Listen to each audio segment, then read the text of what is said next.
ये है वसंतपुर गांव। यहाँ कमलनाथ अपने बेटे विश्वास के साथ रहा करता है। विश्वास बहुत होशियार और समझदार है, जो आगे की पढ़ाई के लिए शहर जाना चाहता है। विश्वास की माँ को गुजरे 2 साल हो चुके थे। उसी गांव में कमलनाथ का भाई मंगल रहता, जिसकी नजर कमलनाथ के घर पर थी, जो कि बहुत पुराना हो चुका था।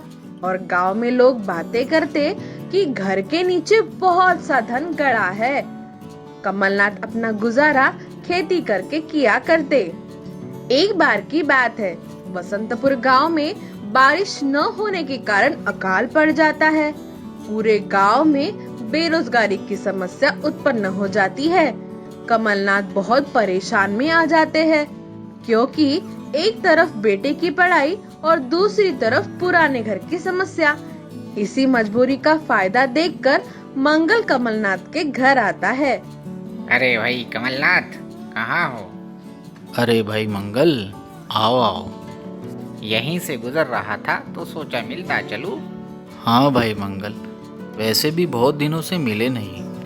क्या बात है कमलनाथ, बहुत परेशान दिख रहे हो। हाँ, बात ही कुछ ऐसी है। तुम्हें तो पता ही है, इस बार गांव की हालत कुछ ठीक नहीं। हमारा घर बहुत कमज़ोर हो चुका है और दूसरी तरफ विश्वास की आगे की पढ़ाई। क्या करूं, कुछ समझ नहीं आ रहा है। तुम चाहो तो मैं सभी समस्या का निवारण कर सकता हूँ। वो कैसे मंगल? मैं तुम्हें विश्वास की पढ़ाई के लिए आवश्यक धन और एक बना बनाया घर दे सकता हूँ। बस तुम्हें उसके बदले में तुम्हारा ये पुराना घर मुझे देना पड़ेगा। मंगल की ये बात सुनकर कमलनाथ सोच में पड़ गया। तभी वहाँ पे विश्वास आ जाता है। अरे चाचा, कब आए? बस अभी अभी। बेटा विश्वास, तुम्हारे चाचा अपने पुराने घर के बदले कुछ धन और नया घर दे रहे हैं। तुम क्या चाहते हो? क्या हम ये घर बेच दें? नहीं चाचा, ये घर हम नहीं बेच सकते। ये मेरे माँ की आखिरी निशानी है। मैं इस घर को अपने मेहनत से फिर से नया बना ही लूँगा। और रही बात आगे की पढ़ाई की, तो मैं वह 1 साल बाद कर लूँगा। ठीक है कमलनाथ, अपना समझकर मैंने कुछ सही राह बताई थी, पर दोबारा मुझसे ऐसी कोई मदद की उम्मीद मत रखना। ऐसा कहकर मंगलनाथ गुस्से से चला जाता है। बेटा विश्वास, तुमने चाचा से कह तो दिया घर बना लेंगे, पर तुम ये करोगे कैसे? पिताजी, मैं पूरी मेहनत के साथ खुद ही घर बनाऊंगा और उसमें आपकी सहायता की ज़रूरत होगी। हाँ बेटा, मैं अपनी तरफ से पूरी कोशिश करूँगा। अगले ही दिन विश्वास सवेरे जल्दी उठकर अपने दोस्तों से मिलने जाता है और उनको अपनी सारी समस्या कहता है। विश्वास की बातें सुनकर उसके दोस्त उसे घर बनाने के लिए सहायता करने का वादा करते हैं। अगले ही दिन विश्वास अपने दोस्तों के साथ घर बनाने के लिए जमीन खुदाई का काम चालू कर देते हैं। उनका काम चलता है, तभी जमीन खुदाई करते समय सोने से भरा हुआ घड़ा मिलता है। यह सब देखकर विश्वास और उसके दोस्त बहुत खुश हो जाते हैं और उनकी आवाज सुनकर कमलनाथ वहाँ आ जाते हैं। अरे बच्चों, क्या हुआ? क्यों इतना शोर मचा रहे हो? पिताजी, हमें खुदाई में सोने से भरा घड़ा मिला। अरे वाह बेटा, भगवान ने अपनी सुन ली। अब हमारी परेशानी दूर हो जाएगी और हम सुख चैन की जिंदगी बिता पाएंगे। और बेटा, तुम उच्च शिक्षा प्राप्त कर पाओगे। नहीं पिताजी, ये सही नहीं होगा। ये धन अपना नहीं है, हमें पुलिस को बताना पड़ेगा। यही सरकारी नियम है। हाँ बेटा, जैसा तुम ठीक समझो। विश्वास पुलिस स्टेशन जाकर सभी बातें थानेदार से कहता है। थानेदार विश्वास के साथ घर आकर कानूनी कार्यवाही कर मिले हुए सोने के घड़े को जब्त कर लेता है और वहाँ से चला जाता है। कुछ दिनों बाद विश्वास अपने दोस्तों के साथ घर बनाने का काम कर रहे होते हैं कि तभी वहाँ एक सरकारी गाड़ी आके रुक जाती है और वहाँ से एक अफसर कमलनाथ से आके कहता है। क्या कमलनाथ आप ही हैं? जी हाँ, कहिए। कुछ दिन पहले आपकी जमीन खुदाई में जो धन प्राप्त हुआ था उसे आपने पूरी ईमानदारी के साथ सरकार को देके बहुत अच्छा काम किया है। उसी के उपलक्ष्य में भारत सरकार ने आपको नया घर और 50 लाख इनाम दिया है। साहब, इस इनाम पे मेरा हक नहीं है, मेरे बेटे विश्वास का है, क्योंकि इसने मिले हुए धन को सरकार को देने का निर्णय लिया था। अपने पिताजी की यह बात सुनकर विश्वास की आंखों में आंसू आ जाते हैं। बहुत साल पहले की बात है। आलोक नगर नाम के एक छोटे से शहर में मोहनलाल और सोहनलाल नाम के दो भाई रहा करते थे। दोनों साथ साथ ही बड़े होते हैं। बावजूद इसके दोनों के स्वभाव एकदम विपरीत होते हैं। मोहनलाल का स्वभाव एकदम सीधा सरल होता है और वो एक प्रामाणिक व्यक्ति होता है। इसके उलट सोहनलाल कपटी, धूर्त और स्वार्थी और भ्रष्टाचारी स्वभाव का होता है। मोहनलाल को अपने भाई का ये आचरण बिल्कुल पसंद नहीं था। वो हमेशा सोहनलाल को समझाया करता कि वो अपना स्वभाव बदल दे और सीधे मार्ग पर चले, नहीं तो वो एक दिन जरूर किसी मुसीबत में फंस जाएगा। लेकिन सोहनलाल को अपने भाई का इस तरह उपदेश करना पसंद नहीं आता। उसे लगता है कि मैं अपने मर्जी का मालिक हूँ, मैं जो चाहे वो करूँगा। इस तरह दोनों की कभी किसी बात पर नहीं बन पाती और दोनों की किसी न किसी बात पर अनबन हो जाती। दोनों यह निर्णय लेते हैं कि वो अलग रहेंगे और अपना जीवन अपनी तरह से व्यतीत करेंगे। आगे चल के मोहनलाल एक समाज सेवी संस्था से जुड़ जाता है। अपने स्वभाव के अनुसार लोगों के लिए अच्छा काम करके समाज में अपना योगदान देता है। दूसरी ओर सोहनलाल अपनी एक फर्जी कंपनी शुरू करता है जिसमें वह हर प्रकार के नकली सर्टिफिकेट बनाने का काम करता है। एक दिन की बात है, मोहनलाल अपने कार्यालय का काम निपटा के अपने घर वापस जा रहा होता है। तभी वो देखता है कि कुछ असामाजिक तत्व के लोग एक आदमी की पिटाई कर रहे हैं और उसे लहूलुहान करके उससे पैसे छीनकर भाग जाते हैं। वहाँ के लोगों से वह मदद की गुहार लगाता है, पर कोई उसकी मदद नहीं करता। मोहनलाल उसे तुरंत ही हॉस्पिटल पहुँचाता है और उसका इलाज करवाता है, जिस कारण उस व्यक्ति की जान बच जाती है। वो व्यक्ति मोहनलाल का मनपूर्वक धन्यवाद करता है। एक बार की बात है, सोहनलाल के ऑफिस में एक बहुत बड़े कंस्ट्रक्शन कंपनी के मालिक मिस्टर गोखले आते हैं।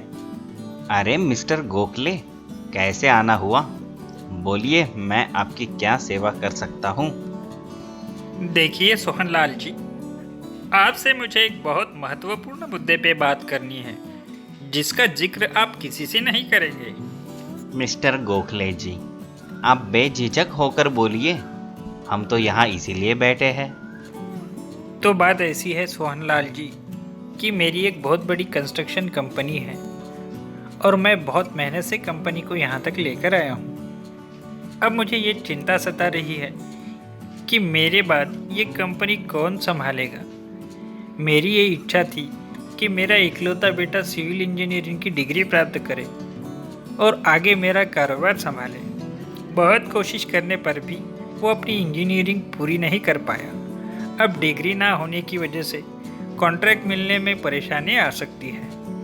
अगर उसे इंजीनियरिंग की डिग्री मिल जाए तो काम आसान हो जाएगा और इसमें आप ही मेरी मदद कर सकते हैं। जी गोखले जी, मैं आपकी परेशानी समझ गया और मैं आपका काम कर दूंगा, पर इसके लिए आपको बहुत ज़्यादा कीमत अदा करनी पड़ेगी क्योंकि ये एक जोखिम भरा काम है। सोहनलाल जी, आप पैसों की बिल्कुल चिंता मत कीजिए, बस मेरा काम हो जाना चाहिए। जी मिस्टर गोखले, आप बिल्कुल निश्चिंत रहिए, आपका काम हो जाएगा। और मिस्टर गोखले सोहनलाल को कुछ पैसे एडवांस देकर चले जाते हैं और ठीक एक हफ्ते बाद सोहनलाल उनके बेटे के लिए डिग्री लाकर देता है।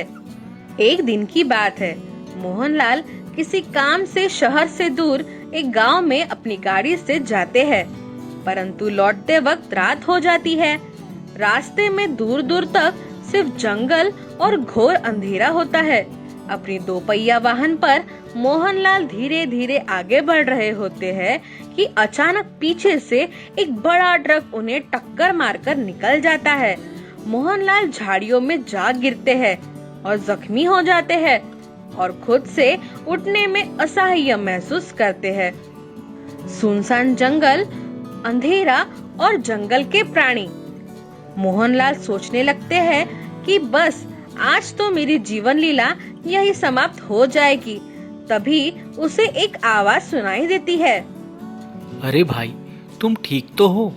मुझे सुन पा रहे हो कि नहीं? आपको जब ट्रक ने टक्कर मारी तब मेरी गाड़ी पीछे ही थी और मैंने आपको देख लिया था। अब घबराइए मत, चलिए उठिए, धीरे धीरे मेरे साथ गाड़ी तक चलिए।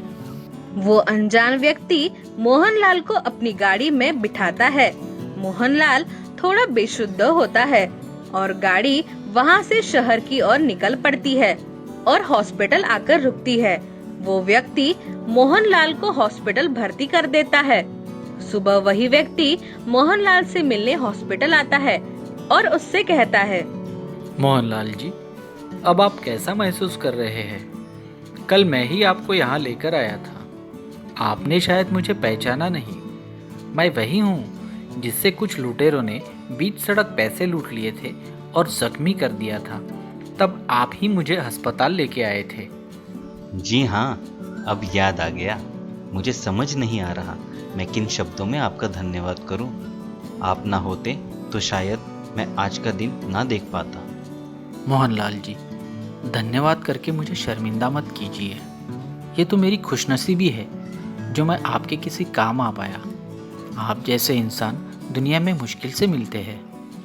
कुछ दिन के इलाज के बाद मोहनलाल बिल्कुल ठीक होकर अपने घर चले जाते हैं। एक दिन की बात है, सोहनलाल अपने ऑफिस में बैठे बैठे टीवी पर न्यूज़ देख रहा होता है कि अचानक एक ब्रेकिंग न्यूज़ सुनकर उसके होश उड़ जाते हैं। शहर की एक प्रसिद्ध कमर्शियल इमारत उद्ध्वस्त हो जाती है, जिसका निर्माण मिस्टर गोखले के कंपनी द्वारा किया जाता है और उनका बेटा इस इमारत का इंजीनियर होता है, जिसके लिए मिस्टर गोखले सोहनलाल से फर्जी इंजीनियरिंग की डिग्री बनवाता है। सोहनलाल के बेटे का ऑफिस भी इसी इमारत में होता है। खबर सुन के जैसे सोहनलाल के पैरों से जमीन खिसक जाती है। हादसे में घायल हुए लोगों को हॉस्पिटल भर्ती करवाया जाता है। सोहनलाल तुरंत हॉस्पिटल में पहुंचता है। डॉक्टर साहब, मेरे बेटे की हालत कैसी है? वो ठीक तो हो जाएगा ना? उसे बचा लीजिए। जितना चाहे पैसा लगे, मैं खर्च करने के लिए तैयार हूँ।